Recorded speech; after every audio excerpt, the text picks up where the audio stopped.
Hello friends, welcome back to my channel. My name is Steph. Today we are doing our Q1 stats, our Q1 stats. So I have been using Storygraph for this past year, which I really love. Those are the stats we're gonna go through. We're also gonna talk about my top 3 favorite books of the year. We're gonna talk about my DNFs, and we're also gonna talk about goals. My goals that I set for this year, as well as goals going into the second quarter. One of the things I can tell you right now is that on Storygraph, I do not log my time listened. So the hours on here, they're incorrect, but I can guarantee you that 90% of every book that I read, I have immersion read, because this year, especially audiobooks have been saving me. And I'm a big audiobook listener anyway. I really love audiobooks because I like to multitask, but this year especially, immersion reading has been getting me through the majority of my reads. So my reading goal this year is 100 books. I've consistently been hitting 100 books or over 100 books for the last 3 years. So I kind of set it as a standard 100 books. This year I have read 36 books. I think I'm 6 books ahead of schedule at this point. And those 36 books equate to 15,185 pages. And like I said, I don't have my hours listened correctly in here. So this is just saying I've read 13.87 hours. That's definitely wrong. So there are apparently 9 moods that I have, and it's emotional, mysterious, dark, tense, sad, adventurous, funny, lighthearted, and hopeful. This very much is a great representation of who I am as a person. I really like emotional, dark, tense books, so this makes sense to me, but I have been reading a lot of contemporary romance in the last year and a half, if not a little bit longer, and so I understand why this also has like hopeful and lighthearted in it, and that is why I like contemporary romance, because it does feel hopeful and lighthearted. So I'm nothing if not an optimist who is sad all the time, perpetually sad. In terms of pacing, medium pace books outweigh anything else. I have medium pace books coming in at 86% of my read, with fast pace being 8% and slow pace being 6%. I feel like this also makes sense. I would say that I don't mind slow pace books, but I do love a combination of slow pace and character driven, but also some plot and fantasy. It would equate to medium paced. I think generally reading a lot of fantasy, but also now contemporary romance and fantasy romance, I think that lends a little more to being medium paced. But as I'm not a plot driven reader, typically, I like a good plot, but that's not what I read for, then fast paced doesn't make sense either. So medium pace makes sense to me. Page numbers, this also makes sense to me. As a fantasy reader, I read anywhere from 300 to 500 plus page books. So 51% of my reads is between 300 and 499 pages, and 31% of my reads is 500 plus, which leaves 17% at 300 or less pages read. Again, this makes sense to me based on what I read. There are quite a few genres listed in my stats, but my top 3 are fantasy, romance, and contemporary, which I think the contemporary part is interesting. I'm assuming that is also coming from the romance, because I think some of these romances are considered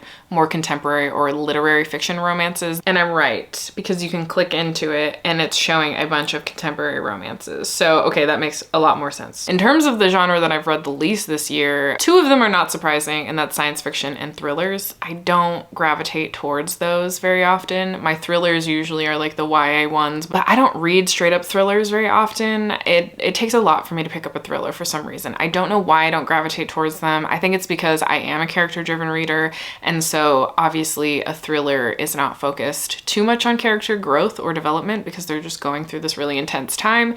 So I think that's why I don't like them that much. And then the sports is a genre. I don't know. In terms of the format that I read, this again is going to be wrong because it says 75% is print and then 3% is audio. I would say that if you combine those 2 stats together, which is not that much, it's only gonna make it 78%. But 78% definitely is immersion reading, and then I have 22%, which is digital. Again, I've probably immersion read it, but usually when I'm reading on my Kindle, I'm not listening to an audiobook. So I'm gonna say that it's safe to say the 22% reading digitally is correct, and the 78% of immersion reading would be more correct. My most read authors this year, Two make sense. They make a lot of sense. So we have Sarah J. Maas and we have Brandon Sanderson.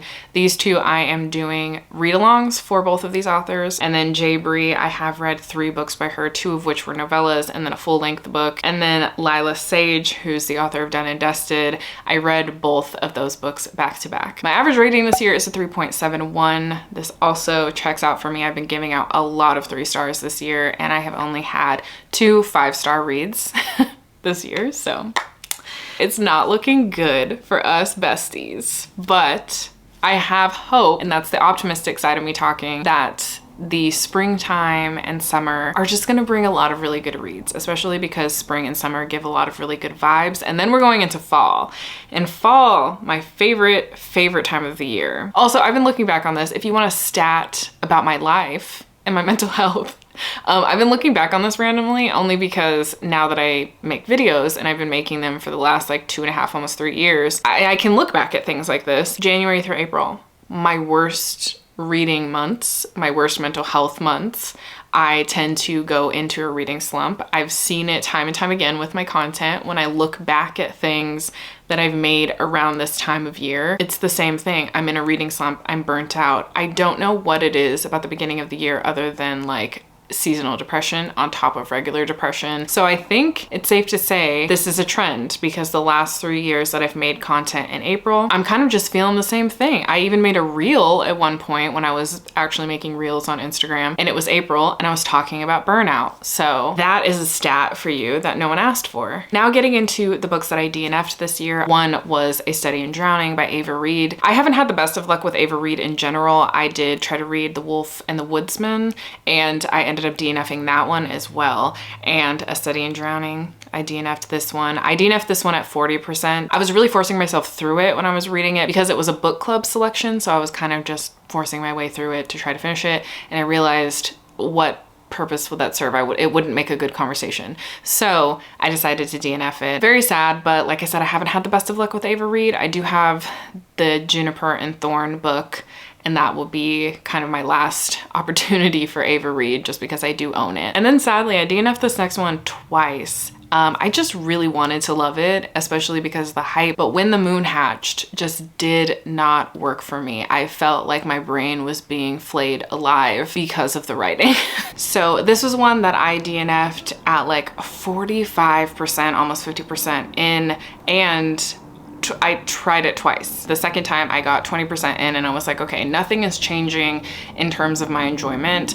Part of me was like, I'm gonna wait till the audiobook comes out because I think the audiobook comes out in May. And I just can't do it, okay? I just need to accept that this wasn't the book for me, and I'm so happy for everybody that this does work for. The writing is just not for me. It's very distracting. I had heard some people saying like, oh, once you get past the writing, the distraction of the writing, then it's like so beautiful and it's so fun.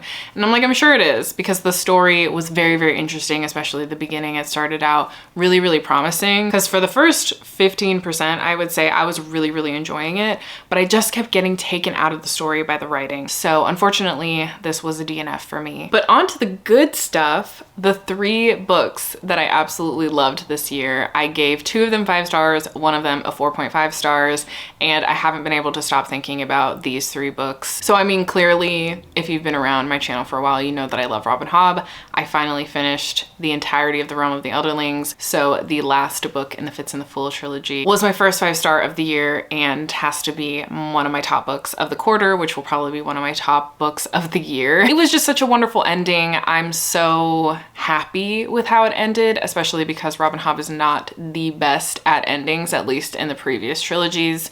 She hasn't been the best at endings, but she really, really landed with this ending, and everything came together in a way that was like so unexpected. I was a little bit nervous with the series in general because this wasn't shaping up to be my favorite trilogy in the series, which was surprising. After it's all said and done, it clearly has solidified a spot in my top favorite trilogy, with the last book being one of my top books of probably all time. My other 5-star this year was surprising, but just so wonderful and came at such a great time in my life, and that was Act Your Age, Eve Brown. I don't give contemporary romances 5 stars often at all. Like, I think the only other 5-star contemporary romance that I've given out is Part of Your World. Some have come close. I give out a lot of 4 and 4.5 stars for contemporary romance, but something just has to give me that 5-star factor, and Ask Your Age, Eve Brown really did. The discussions about autism and mental illness, but also the discussion about friendships and what it means when you're neurodivergent and trying to keep up friendships,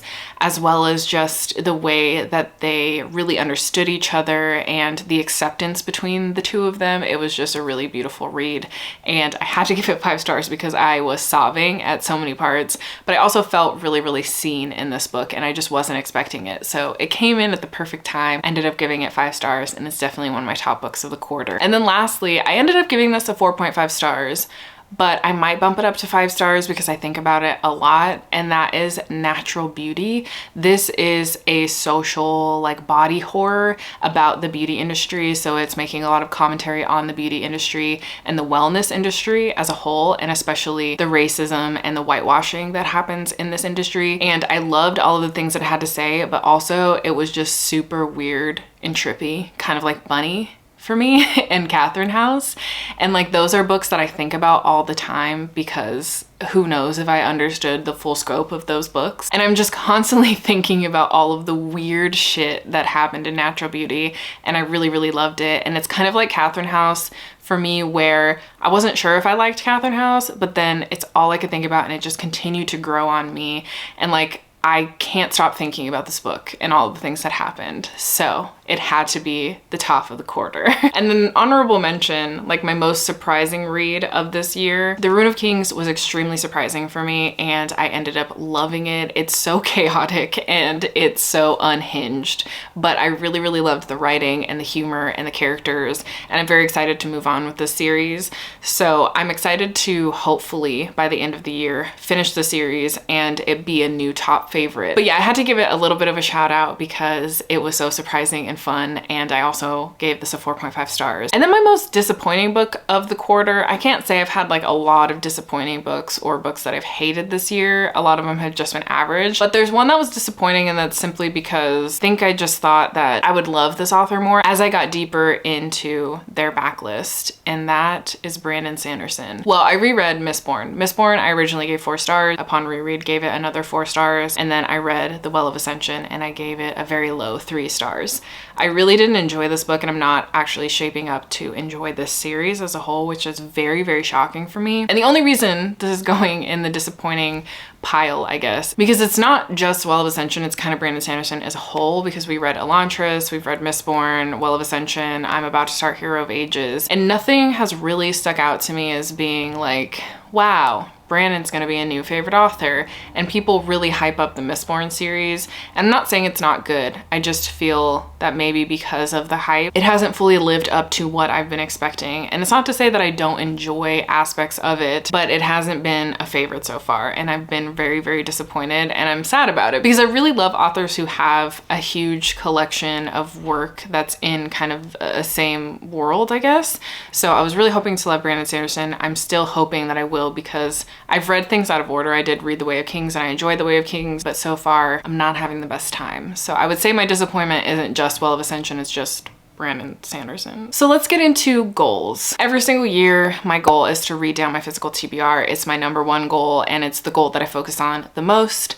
I'm continuing to do this. Years previously, I did it through Read It Down and starting the series Love It or List It. I think I'm 5 or 6 episodes into Love It or List It. I haven't done it as consistently as Read It Down, but I'm trying to this year. So I'm definitely continuing to read my physical TBR at any opportunity that I can get.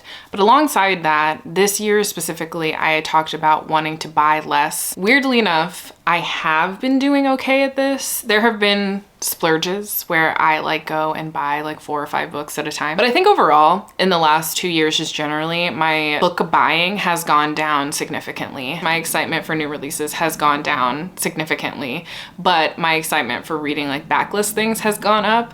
So luckily, a lot of those are at the library, which has very much been a great resource for not buying books because I can quickly access them from the library. I do think that overall I could probably be a little bit better about reading down my physical TBR. I've been doing well at it, but I think that I could be even better this year. So going into the next quarter, that is one of my goals. One of my other major goals was to make videos that I'm having fun with. And I think for the most part, I have been doing that. I've definitely just on a whim have been starting video ideas that I have that I'm excited about in the moment and trying to execute those as I'm excited about them rather than forcing video concepts, because at the end of the day, this is not my job and I'm just having fun and I love interacting with you and I love like creating content for myself because I love like the editing process and I love the creativity behind it. But when I put it out in the world, I just like interacting with y'all and I don't care that much about how well or badly something does. So it's been really easy to let go of being really strict about video concepts and stuff like that. And some of them I've just like thrown away because they haven't been serving me and I don't think they're gonna make really great videos and I don't think I'm having fun with it. So I think with that goal, I've been doing really well and I would like to continue just having fun with video concepts and doing them as I'm excited about them. I think the last thing that I want to close this out with is 2 of my favorite videos that I've done this year, because I have been seeing people talking about some of their favorite videos that they've done this year. And I think the 2 that have been my favorite was my library vlog where I taught you about Novelist, because that was just really fun to bring in my library brain to my booktube channel. That was really fun. Really enjoyed that one. And I think another really fun one that I loved making was the Erin vlog where I let Erin control my TBR for Love It or List It. And I just really love doing Love It or List It in general. So that was really, really fun to bring friends back into it. I've missed doing Read It Down, but I don't like miss the stress of Read It Down. So it was really fun to kind of add that concept back into Love It or List It. That won't be the concept every single month, but you will be seeing it more often. So I'm excited to continue to do that. And I just really enjoy Love It or List It in general because it does force me to read my backlist TBR. I've been a lot more successful with finding books that I enjoy from my backlist TBR than anything else. So we're thriving. We're thriving this year. Not really, but we're manifesting that we're gonna be thriving this year. Anyway, thanks for hanging out for my quarter 1 stats. If you've made it this far and have nothing to say, please leave a poll, like any of the poll or graph emojis down below to let me know that you were here, and I will talk to y'all next time, friends. Bye.